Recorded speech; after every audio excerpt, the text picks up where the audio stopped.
I received 2 emails in the last month inquiring whether there'd be any benefit in installing not 1 but 2 regulators into your field target rifle, running one behind the other. I think both these questions come from gentlemen who are going to make their own regulators using Belleville washers so as to make them as small and compact as possible, and they wanted to know whether there'd be any great benefit from doing this. I think the answer is yes and no, and what I mean by this is your regulator at the moment generally gives a very consistent readout in the outlet valve chamber, even when there's such a large drop from the main reservoir. And then you've got the self-regulating effect of the outlet valve mechanism. So the best records that I get people send to me about my regulators are over a string of 40 shots. The best they'd get would be a 6 feet per second variation. Typically is between 6 and 12. So that's fairly good, if you've got a 177 and it's doing around 800 feet a second. So installing a second regulator, although it would have a slight improvement on the regulation of the outlet valve chamber, I think in the general scale of things, trying to measure any noticeable difference in the output of the air rifle would be very difficult. The reason I say this is the regulator is just a very small part of the shooting mechanism. I mean, when you put the regulator in, a regulator is not a solve-all, fix-all item. It is only one cog in a chain of cogs. You've got to remember that you've got the outlet valve itself, the shape and design of that, the hammer, how far the hammer's travelling, what sort of trigger mechanism you've got in your rifle. All these things add up to make the rifle consistent. I know there's rifles out there with different trigger mechanisms, and if you pull the trigger very sharp and quick, there'll be a few feet per second difference in the output of the speed of the pellet if you pull it very, very slow, and it gradually goes off. So when you take everything into account, I think yes, there would be a little bit of an improvement, but measuring this would be exceptionally difficult. I mean, this is just the simplest example I could give is I typically use 15.5 grain pellets in my 2.2, and if there was a 1% variation in the weight of that is just 0.155 grains, which is equal to 0.010044 grams.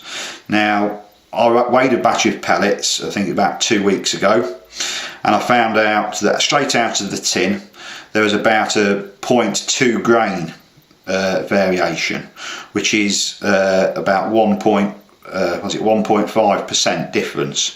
So anyway, sticking with the 1% difference, if you look at the 1% difference, it would give you, from 12 foot-pounds exactly, that would give you 11.88 foot-pounds. And when you look at the difference between the 12 foot-pounds and the 11.8 foot-pounds, you're talking 3 feet per second. So the minimum you're going to get is 3.3 feet per second difference, and with the batch I weighed, you're going to be looking then at 5 feet per second difference. So that's just one cog in the chain, just the weight of the pellet. So if you take everything else into consideration, measuring the difference of fitting 2 regulators, I think would be exceptionally difficult. Now, what might be a plus with the 2 regulators, it depends on your mental state of health, i.e. what sort of person you are, and are you exceptionally finicky. So if you're the sort of person that turns up at the range and you're sort of a bit nervous, is your equipment working okay, is it as good as it could be, then this obviously has an effect on your field target shooting. Lots of top athletes employ stress relievers and mental coaches and mentors, and so if you've got this on your mind that 2 regulators in your rifle will actually enhance your shooting, then although the difference might not be measurable, putting 2 regulators into you might have actually a great mental benefit, and then your shooting improves. The best example of this I can give from personal experience is I used to do cycle racing, and when we went out on training rides, 2 or 3 of my compatriots were far quicker than me, and I used to have a job to keep up with them. On race days, I'd be that wound up, being sick, shaking and in the right mental state, I'd always beat them.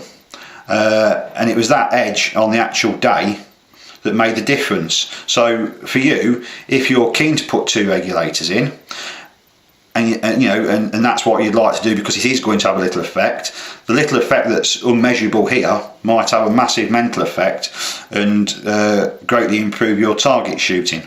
So I hope that's been of some help, and if it's something that's playing on your mind and you're going to do it, then get on your lathe, make your regulators and fit 2 of them. One last thing which I forgot to mention before I go is, if you are going to fit 2 regulators into your rifle back to back, you don't fit them both at whatever output pressure you require. You don't fit them both at 100 bar.